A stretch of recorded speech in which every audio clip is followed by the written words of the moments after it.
Hello, welcome to Tales from the Green Benches, an oral history of Parliament, a new podcast from the History of Parliament Trust. I'm Emma Peplow and I'm Head of Contemporary History at the Trust.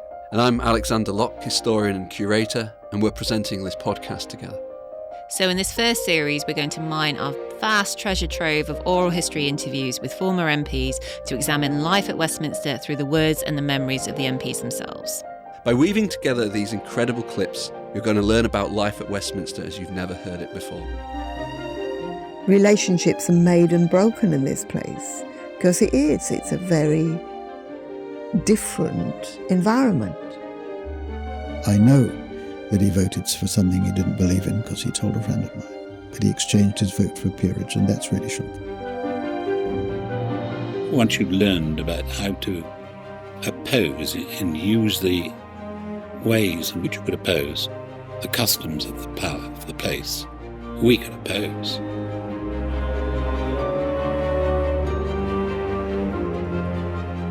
So today we're going to get really behind the scenes and talk about those mysterious figures at the heart of every political party, the whips. Now these are the MPs who are responsible for party discipline and for getting votes passed or for opposing them. And essentially it was down to these select MPs to put pressure on their fellow party members to make sure that they behaved in the way that the party wanted them to.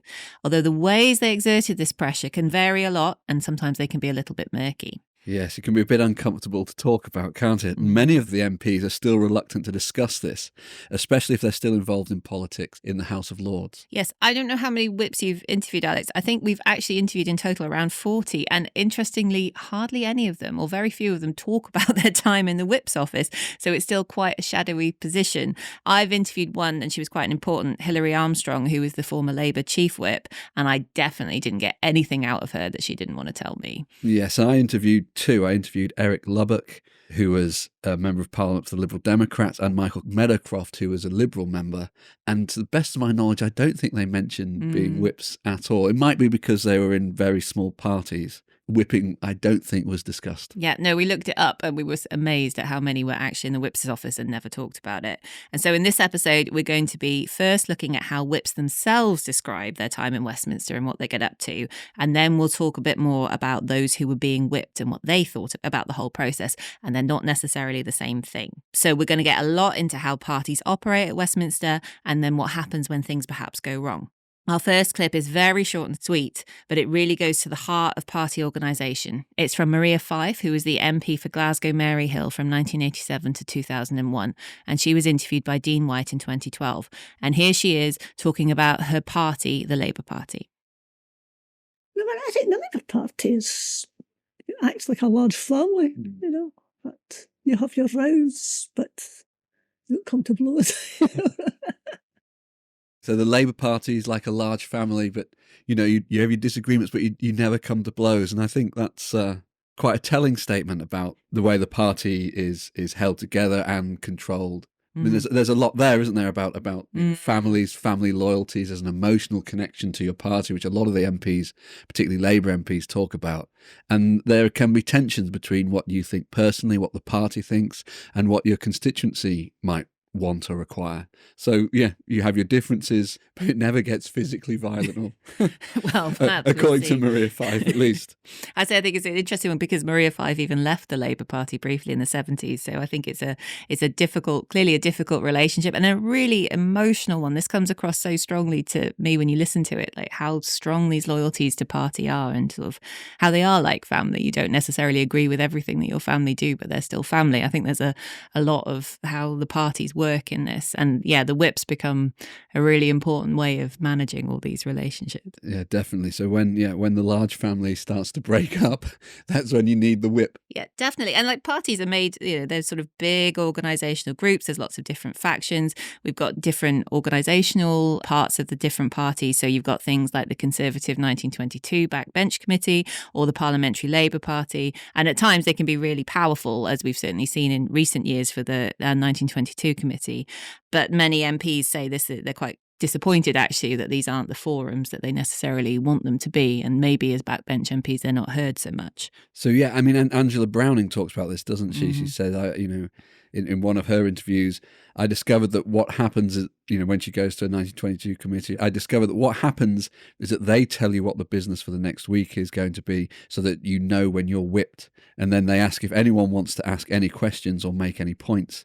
They all address each other, and I think they still do, by their title and surname, which is all rather artificial, she says, doesn't she? So there's a very deferential element to some of this. And I'm not sure it's any more democratic in the Labour Party. Hilton Dawson told us that it was he got very much sort of talked down because he gave his true opinion at a parliamentary Labour Party meeting rather than, just towing the party line and doing what he's told. I think that there's a lot of grumbling from backbenchers perhaps about how they get their influence across to the leadership of the party. Yeah. That's right. I mean, so there's that great quote from Hilton Dawson, isn't there, where he said something that he shouldn't have said at a PLP meeting. And on the way out, he quote, somebody put their hand on my shoulder and said, "You've effed that up. You've really just effed your career by talking to him like that." And he says, I was absolutely astounded, really. They are very controlling, some of these committees.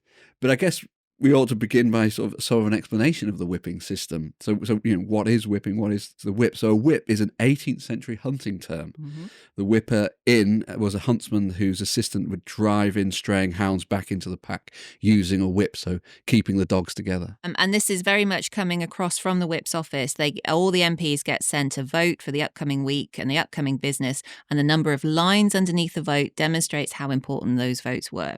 So famously, if there are 3 lines underneath a particular vote, you have to turn up and you have to vote the way the party says, otherwise there are some serious consequences.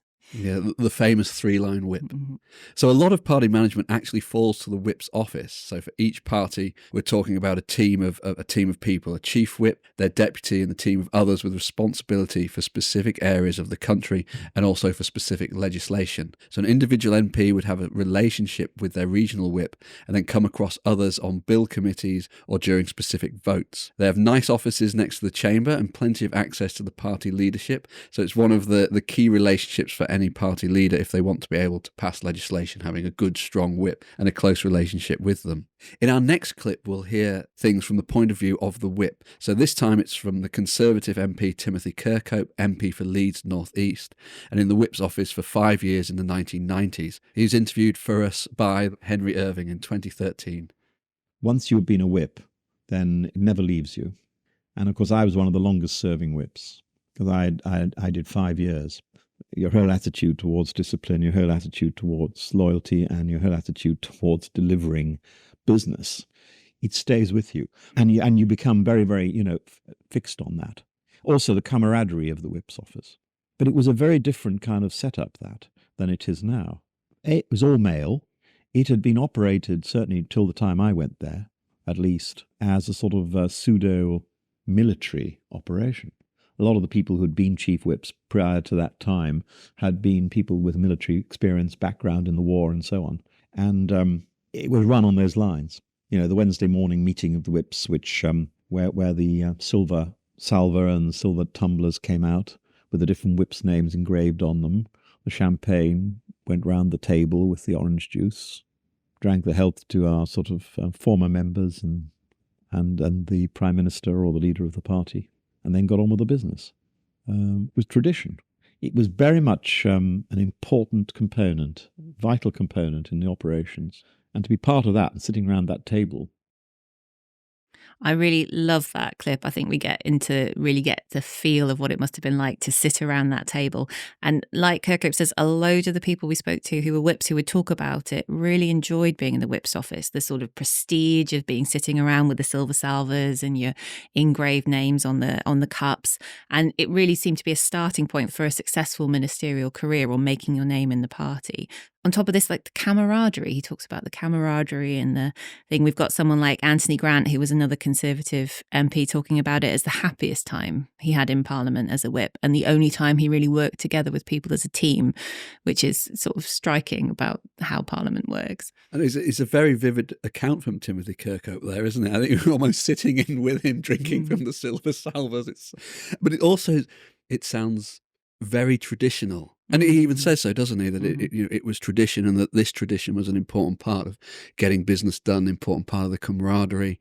I mean, he talks about operations and military operations, and about the pseudo-military nature of it. It's an incredible description, and with that sense of tradition and champagne, early in the morning before getting work done. I don't know what my employer would think about that, but they certainly enjoyed it, and I can see why.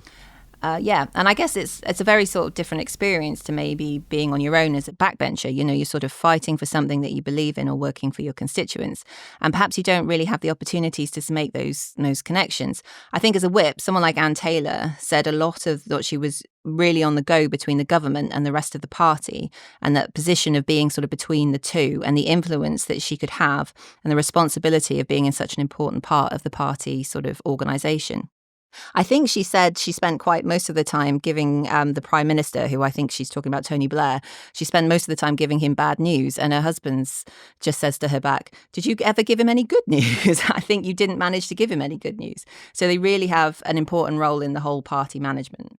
But on the other hand, I mean, whilst it's enjoyable and there is a sense of camaraderie within the whip's office, it could also be very difficult and a controversial job, particularly when you're whipping, your colleagues who are MPs. And often whips don't talk about it so much, and they don't talk about what explicitly what they did, especially when we're listening to those interviews in the archive. Sometimes you get the impression that we're being given a rather sort of rose-tinted view of the world, the view of the whips. They describe, people were being persuaded rather than, strong-armed into things.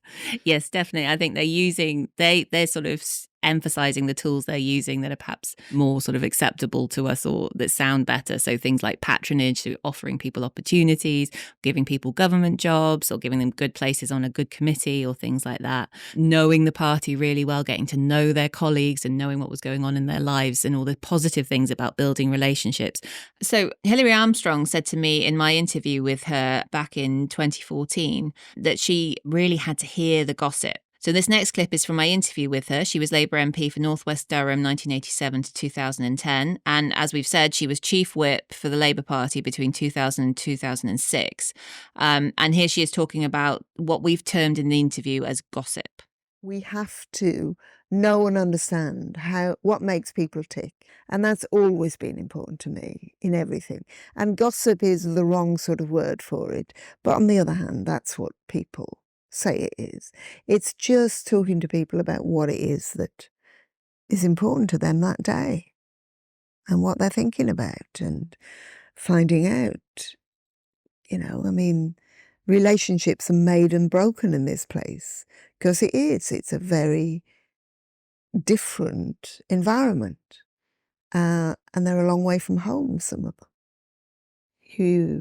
You need to keep an eye on that too. You need to keep an eye on that in terms of their stability and their ability to, continue to do things.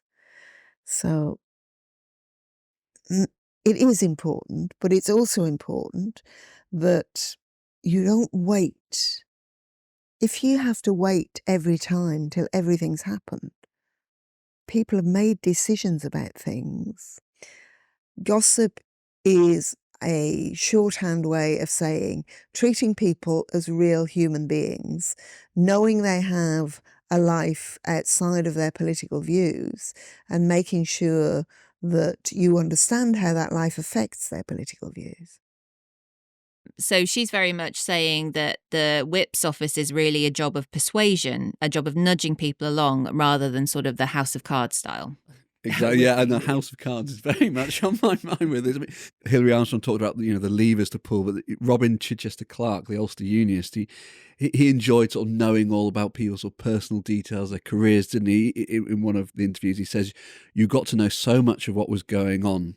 On a great many subjects, and also, of course, about the private lives of people and things like that, that you became more and more secretive. It doesn't help one's marriage, he chuckles, does he? So, knowing the levers and knowing people's private lives are perhaps two sides of the same coin. Yes, that sounds a lot more sinister, doesn't it, than knowing who the right person is to persuade them to do something. And I think about the Kirkhope clip as well, is it like the quasi-military atmosphere he's describing, sort of a very sort of male atmosphere, especially in the Conservative Party up until the the 90s. We've interviewed a number of women who were whips, and they sort of stress that they've had sort of a slightly different approach of this sort of, instead of this very formal one. So someone like Lynn Golding, who was a whip in the Labour Party, said that she was given the troublemakers because they'd be more easily persuaded by a woman than perhaps some of the men.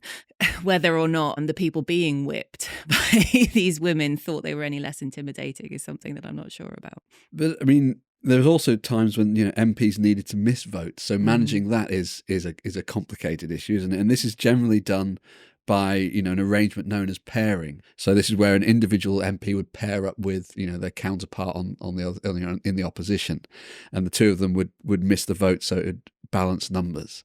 So in a way, you know, whipping and party management is really important to getting, you know, work done within the House. And then you had to sort of know how to manage whether somebody needed to be there or not, and why they were they rebelling, or were they, you know, did they need to go to their kids' Christmas play? It's a very sort of complicated and difficult management to get people into the right place at the right time. And often great friendships were drawn up through the pairing system, weren't there? I remember interviewing Jonathan Aitken and him talking about his fondness for Diane Abbott, who was his pair, and long-term friendship resulted from that. They say they're not two that you'd put together necessarily. No, they're not. No, certainly not politically, but relationships do develop, and it shows a nice sort of cross-party census, the pairing system, doesn't it? But you really sort of had to get for a whip, like the biggest job was to get the numbers in the right place and to get the people like in the right lobbies or on the right committees at the right time, and making sure that you had everybody in the room to vote for you. Exactly. And you needed them. Yeah, and not always pairs were allowed either, were they, by the whip? And numbers is the key thing, aren't they? So if you get the numbers wrong, you miss the vote, you're in a lot of trouble. So in the chamber and during committees that scrutinise bills, numbers are always really important. Betty Boothroyd told us she lost a vote because she didn't realise that someone was not in the room, which is an incredible statement, isn't it? I mean, one of the most famous ladies in politics, I suppose, making such a big mistake and having to apologise to the minister. But the best story was from the Conservative Anthony Coombs, who said, I was a disastrous whip. I've got to be honest with you, I couldn't count, which didn't help, particularly with a very small majority. So yes, we just get this awful story about how he's managing a bill committee and he's let someone out of the committee room, and actually he's got his numbers wrong. It sounds a very stressful job, counting, making sure MPs do what they're told, which they don't always do. Yeah, nobody particularly wants to be bossed about like this, I don't think. I think we've got a lot of sort of reflection from MPs who were really quite shocked and unprepared for sort of the whipping system and how strong it could be. And it might be an MP from an established party, but it also might be from an independent who perhaps didn't see how the party system worked and how it was so strong. So our next clip that we want to play is from Martin Bell. He was the journalist who was famously elected as an independent MP, specifically to ensure that Neil Hamilton didn't get back into the 1997 Parliament following the Cash for Questions scandal. Martin Bell sat for one term, and despite being a journalist, I think he's quite unprepared for the party organisation and the whipping system and how everything worked in Parliament. So he was interviewed for us by Florence Sutcliffe-Braithwaite back in 2015.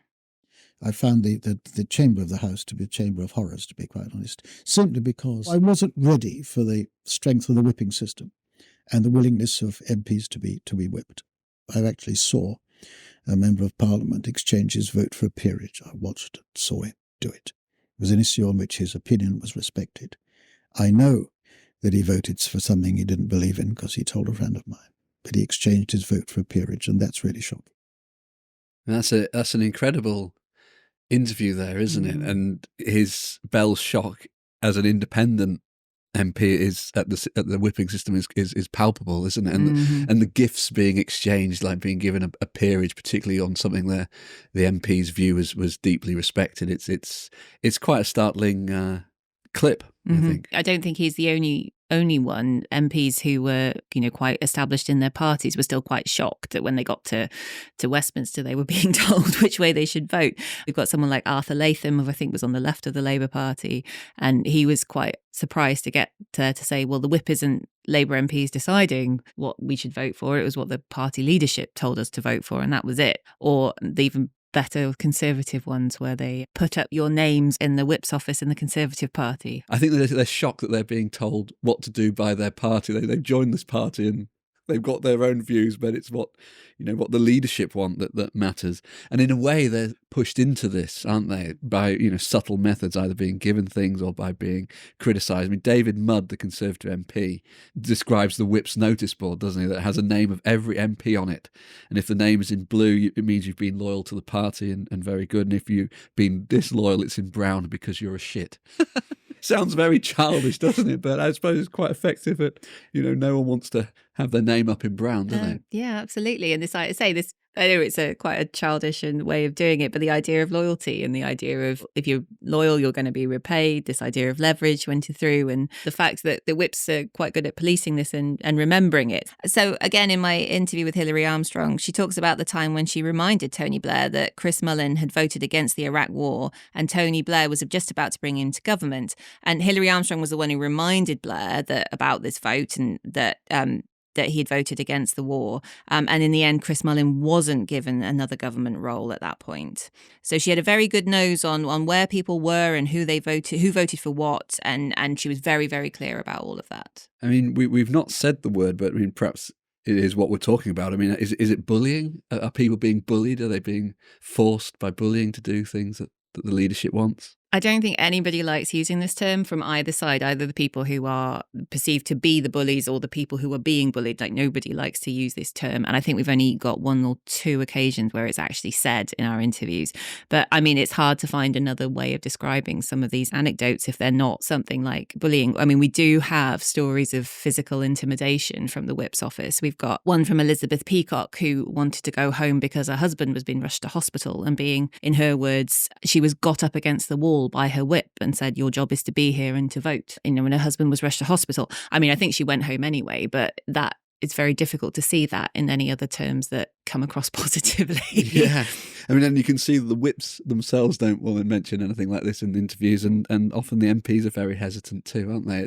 It is a difficult topic to deal with and to cover, which is why I suppose it can be quite thin in the archive. And so we only have a couple of stories where physical intimidation is talked about or used. We've got lots of stories of MPs being really shouted at and having lots and lots of, and this is from all parties. This isn't one party or the other. There's clearly there can be a very fractious, tense. I mean, if you're as a whip trying to get your votes passed, you need people to be there, and I imagine it can get very difficult and very tense, and tempers will rise. But whether or not that's acceptable or not, there's the line between anger and intimidation is difficult. I mean, Emma Nicholson of the Conservative Party talks about being called in after voting the wrong way on a corruption vote, doesn't she? She's being called to the whip's office and describing how they were very, very angry with me. They called me into the whip's office. There were these 8 men sitting with their feet up on the table, fantastically rude to me as I stood by the door, and they forbade me to say anything. It's quite a statement. Emma Nicholson was really not the sort of character who was going to go along with this and be bullied, and she immediately went out to speak to the media about it. I don't think she was having any of it, and she does use the word bullying. She did find her treatment to be unfair and unreasonable, and so ended up leaving the party over it. So it's a difficult and awkward situation, I think, when it breaks down like this. Whips, on the other hand, they would probably say that they were just doing their jobs, getting, make sure that the party management was running smoothly, that they weren't bullies, and that, any conversation like this are being blown out of proportion.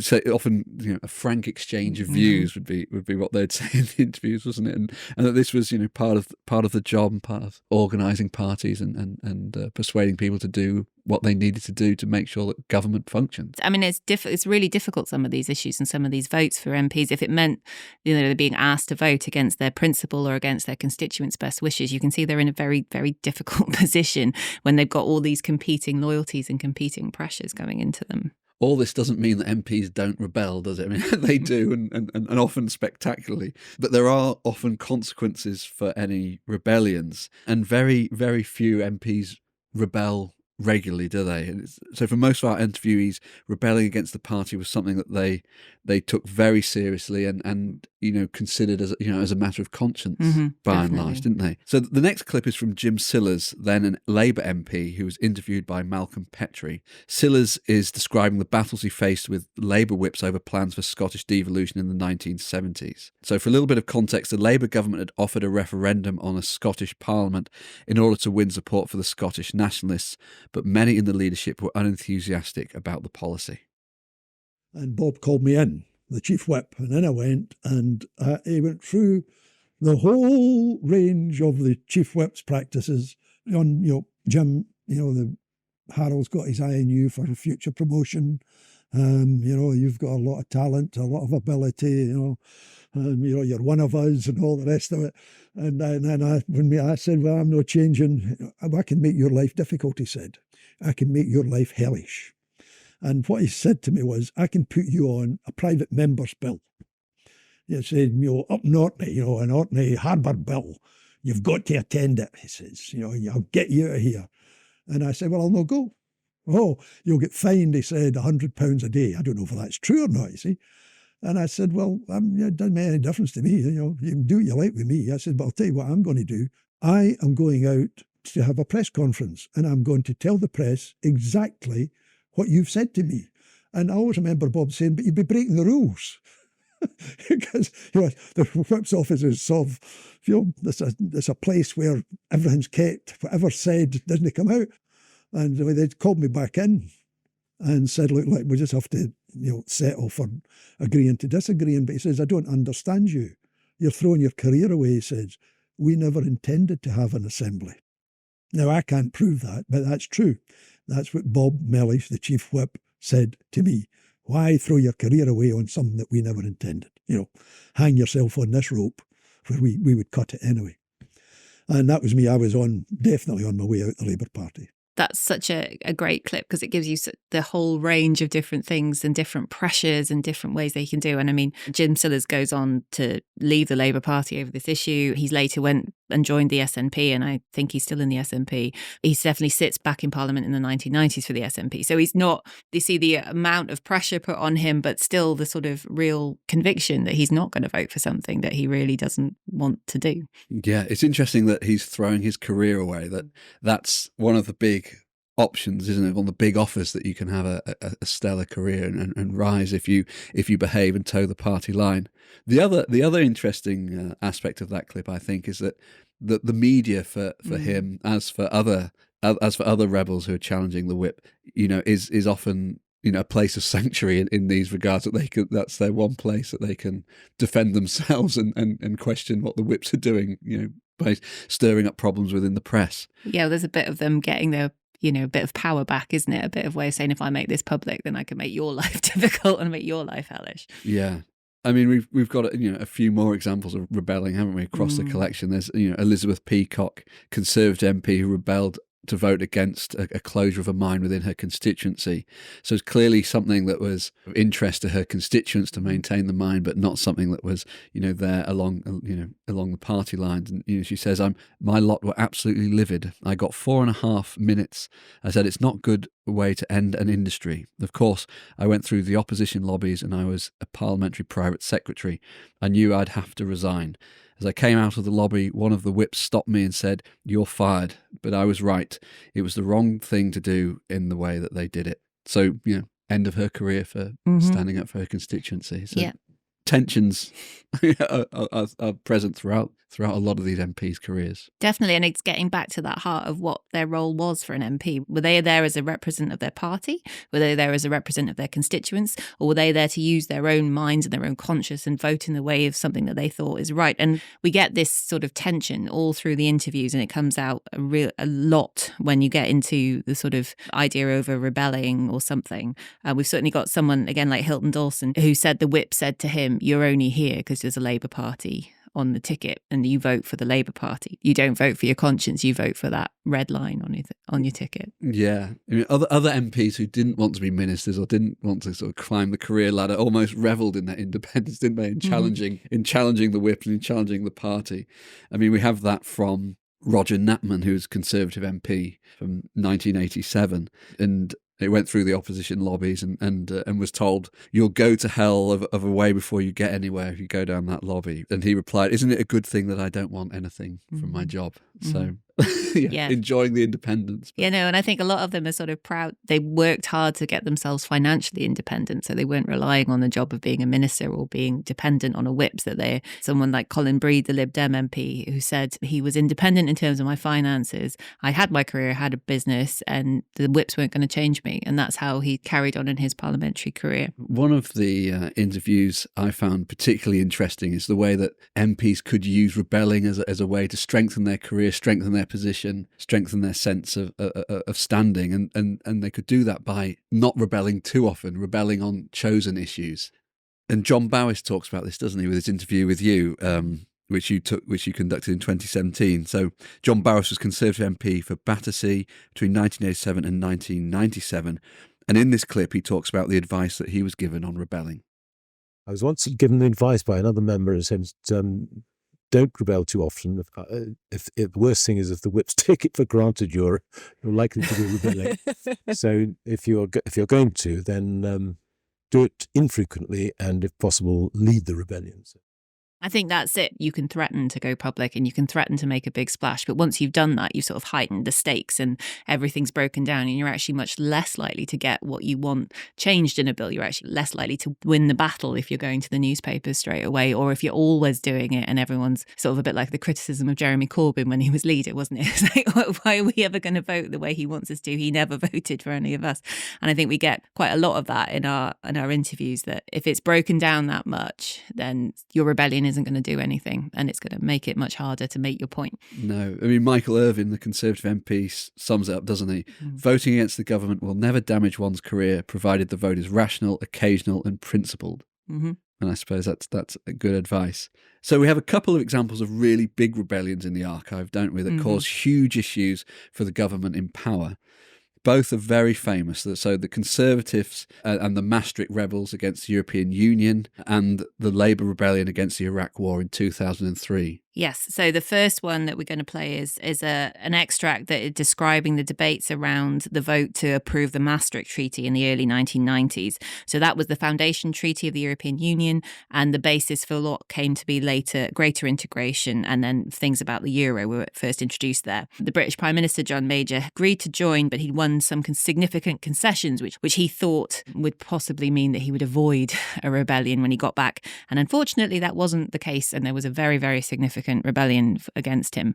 So in this next clip, Roger Natman, who was the Conservative MP for Stroud in 87 to 97 and was one of the very significant rebels against it, describes how the rebels organised, and he was interviewed by Kevin Jeffreys in 2013. So we decided to set up, for this bill only, a proper way to oppose. We appointed whips to whip people to speak, keep the debate going. Quite a lot in the 26. So between us, it was a formidable. Once you learned about how to oppose and use the ways in which you could oppose the customs of the power of the place, we could oppose. So we set up the whip's office on those two green seats immediately outside the government whip's office, and this caused enormous problems. Because we could see all the members coming in and out, and every time we saw one of ours, we said, we should need you to be speaking from 9 o'clock to 10 o'clock, please. But that kept going for 26, 27 nights, and I don't think there's ever been a time like it for many years in the House of Commons. It showed that a self-governing nation can have a parliament which works, and where there are opposing points of view is going to be debated. And my God, it was. It sounds exciting. Actually, it was terrible. So there you've got a pretty impressive organisation in a rebellion against the government. And I think that the final sentence is very telling, that, it sounds exciting, but actually it was terrible. So this is, very, it's a moment not to rejoice, isn't it? I think challenging your party and your government, especially in such a spectacular way. And I mean, it was a month of bad headlines for John Major, and I think many people see it as a major reason why he didn't win in 97. It sort of showed how far the Conservative Party had fallen apart in its internal relations over Europe, and I guess we've kind of seen where that's all led to in recent years. But there's sort of a very clear idea of loyalties, and that we know that the whips had moles in the meetings of the rebels who would go and try and find out what they were doing. And that we've had a recent interview with one of the whips who described how useful that intelligence was, whereas on the other hand, one of the rebels were furious when he talked about this mole who was reporting back to the whip's office. And I think the MPs themselves who did it were just completely unrepentant about their rebellion. In that Robert Natman clip, he even talks about how the rebels appointed whips to whip people as well. So it's almost a separate organisation to challenge their party, their government. The organisation of these rebels was really strong. And James Cran, another Conservative, unsurprisingly talks about it, doesn't he? And that there were 70 of them that attended those meetings when John came back from Maastricht, so John Major, and we met and we decided what we were going to do, knowing full well that 70 wouldn't hold together because they would be picked off. Indeed, there was a mole in that meeting, I remember. Yeah, so I think there were a few who were just really delighted by their principled stand. So someone like Teddy Taylor, someone like Dick Body, who was discussed in the clip, who very much sort of enjoyed the fact that they were standing up for something principled and didn't really mind that they were causing all this trouble for their leader. On the other hand, you hear like the MPs who were really bothered by the fact that they were causing all this trouble and knew that it wouldn't be helpful come election time a bit later on, but still felt it was important enough to rebel about it. And it still caused problems even today, doesn't it? I think. But on the Labour side, probably the biggest rebellion discussed in Archive was the vote against the Iraq War. And this caused just as much anger within the party, and the consequences were just as bad and far-reaching. This final clip is from Labour's Chris Smith, MP for Islington South and Finsbury between 1983 and 2005. Lord Finsbury is probably best known for being the first openly gay male MP. He came out just after he was elected in 1984. But he served in Blair's cabinet in New Labour before moving to the back benches, so he was in Blair's first cabinet, and he was one of the leading rebels against the Iraq War. This clip is from Paul Seward's interview with him in 2017, and I think it really gets to the heart of how emotional and difficult this vote was for all in the Labour Party. I felt very strongly that this was the wrong thing to do. I tabled the parliamentary motions to try and stop us going to war. I remember there was one really, really distressing moment. The Speaker, Michael Martin, was being supremely unhelpful. Effectively, we knew we had to get 100 signatures onto an amendment before he would consider taking it for a vote. It was the night that Robin did his resignation speech, and we had to submit the motion with its 100 signatures before the close of business that day. We had this sheet of paper with the motion on it and all the people who'd been signing it. It was while the chamber was all gathered and absolutely packed out for Robin's speech. I arranged for the paper to be passed along the back row of the Labour benches, where all the rebels always sat. It got to Jim Dowd. I noticed that he got this piece of paper in front of him. He looked at it, he read it, he frowned. He folded it up and he put it into his pocket. Everyone streaming out of the chamber afterwards. I go up to Jim. And I said to him, Jim, I noticed that you'd taken the paper with all the signatures on it and put it in your pocket. If you value our friendship, could I please ask for it back?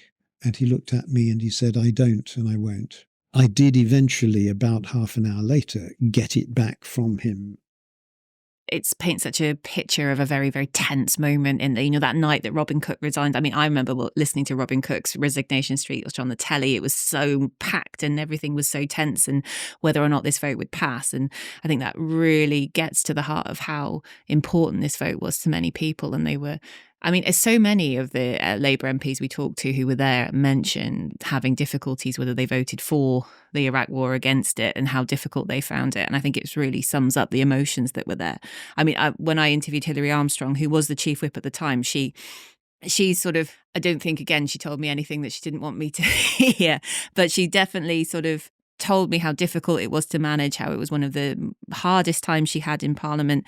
But even then, she did it in a way that sort of stressed her sort of party loyalty. So she sort of basically said, oh, well, we got through because the Conservatives voted for it, and the Conservatives voted for it because the Americans told them to. So she was already kicking to the very party loyal line throughout the whole thing.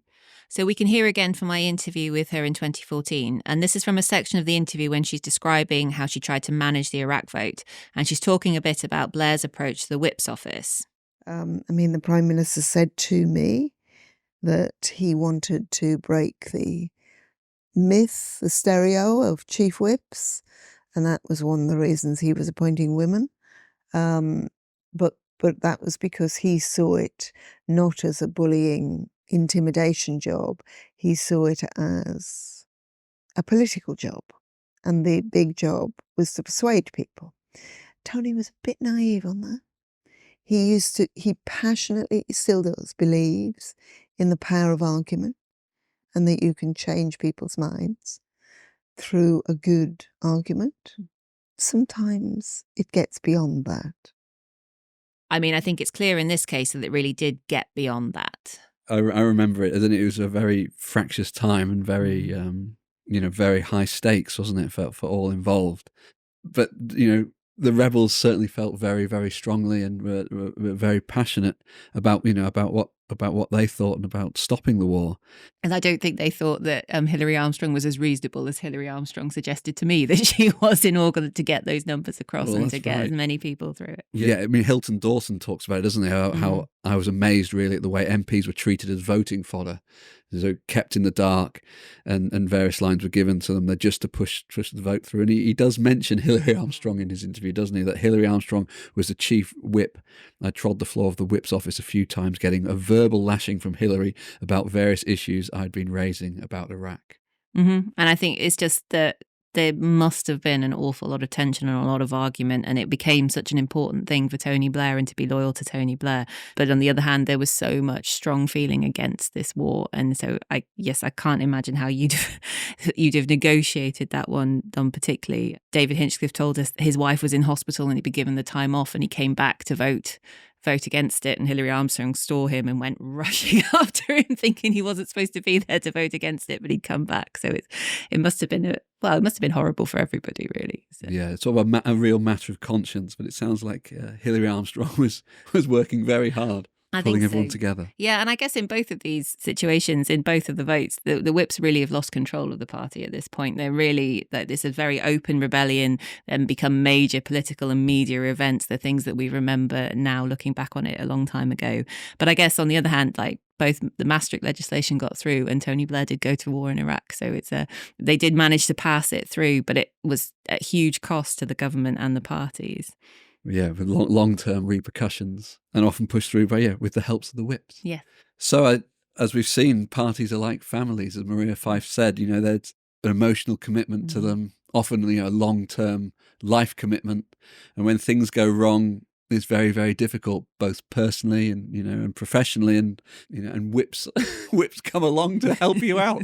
Yes, and I guess families don't always get on, and sometimes relationships break down. And we've got both of our major parties are big, broad churches and lots of big electoral coalitions that the whips are there to try and keep together and try to keep them disciplined and voting on the same page. And there's not always an easy thing to do, and there are some traditional ways of doing it that might be quite intimidating, but they're not the only tools in the whip's armory, and they can make MPs' lives difficult, or they can make them very pleasant, and it's very different ways of which managing a lot of highly motivated and very independent minded people. Exactly. And without the whips, I don't suppose much government business could get done. It's essential to party organisation and making sure that the country's running. Mm-hmm. Absolutely. So next time, we're taking a look at some of the groups who are underrepresented at Westminster, so women, ethnic minorities and working class MPs, and how they fit in and viewed themselves within the Westminster system. Brilliant. Thank you very much. Thank you for listening to Tales from the Green Benches from the History of Parliament. If you enjoyed this episode, please do leave us a review, follow and share with all of your friends. You can follow the History of Parliament on social media at HistParl. These podcasts are written by ourselves and Priscilla Pivato. We want to thank our brilliant team at the History of Parliament, including all our wonderful volunteers and all the former MPs who gave up their time to be interviewed. You can find our archive at the British Library and references to all the clips we played today in the show notes. To find out more about us, check out the History of Parliament's website, thehistoryofparliamentonline.org, or read our book, The Political Lives of Post-War British MPs, by myself and Priscilla Pivato.